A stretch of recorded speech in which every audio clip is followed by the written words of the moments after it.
আজ আমাদের কিছু ধান ঝাড়ার কাজ ছিল, প্রায় 4 গাড়ির মতো ধান নিয়ে এসেছি আমরা। কিছুক্ষণ বাড়ানোর পরে ভিডিওটা আরম্ভ করি। প্রথমে ধানের উপরে অনেকগুলো হোড় জমা হয়ে গিয়েছিল, সেগুলো মা পরিষ্কার করছিল এবং মেশিনেও অনেক হোড় জমা হয়েছিল, যার কারণে মেশিনটা হয়তো ধীরে চলছিল। তখন বাবা ওগুলো পরিষ্কার করেছিল। তারপরে আমি এবং বাবা দুজন মেশিনের উপর উঠে যাই এবং ধান ঝাড়ি। আমি চশমা চকিতে উঠছিলাম, কারণ কি ধান অনেকটা চকি যাচ্ছিল এই কারণে। এবং আমি, মা, বাবা এবং একটা পিসি কিনেছিলাম। পিসিটু পরে এসেছিল।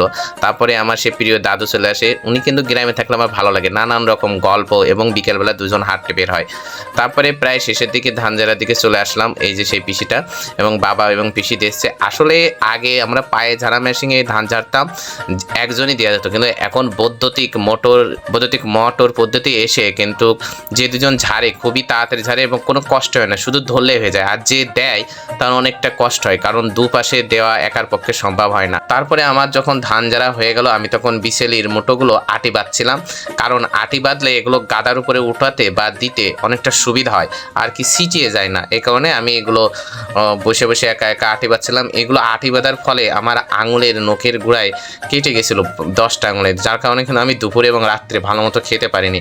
এছাড়া আমার গায়ে অনেক অ্যালার্জি বের হয়েছিল, কারণ ডাস্টে আমার খুব অ্যালার্জি। সবচেয়ে মজার কথা হলো, আগের দিন রাত্রে ভাগ্নে বলছিল, মামা তোমরা যখন ধান ঝাড়তে উঠবে তখন আমাকে ডাক দেবা ভোরবেলায়।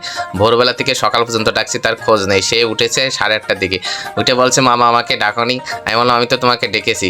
তার সে খোঁজ নেই। সে বলছে, আমি কিন্তু তোমাদের সাথে ঝাড়বো। সে ঝাড়েনি, কিন্তু সে মাঝে মাঝে আমাকে ভিডিও করে দিয়েছে, এবং এই ভিডিওটা কিন্তু তার জন্য। সে বলছে, মামা আমি ভিডিও করবো, ফোন দাও ফোন দাও। আমি তখন ওকে ফোন দিয়েছিলাম, ও আমার এইগুলো আর কি ভিডিও গেলেছে। তারপরে আমার ভাগ্নে চলে আসলো বিছেলি বাঁধার জন্য। ও অনেকগুলোই বিছেলি বেঁধছিল, যদিও ওর যে বিছেলি বাঁধাগুলো হচ্ছিল সে বাঁধাগুলো অনেকটা দুর্বল হচ্ছিল, অর্থাৎ আটছিল না, যার কারণে গাদায় তুলতে গেলে আমি যখন তুলছিলাম আবার আমাকে পুনরায় একটুকুনো টাইট করে ভালো করে শক্ত করে বাঁধতে হচ্ছিল, না হলে খুলে পড়ে যাচ্ছিল। যাই হোক, ধান ঝাড়তে আমার সবসময় ভালো লাগে ছোটোবেলা থেকেই।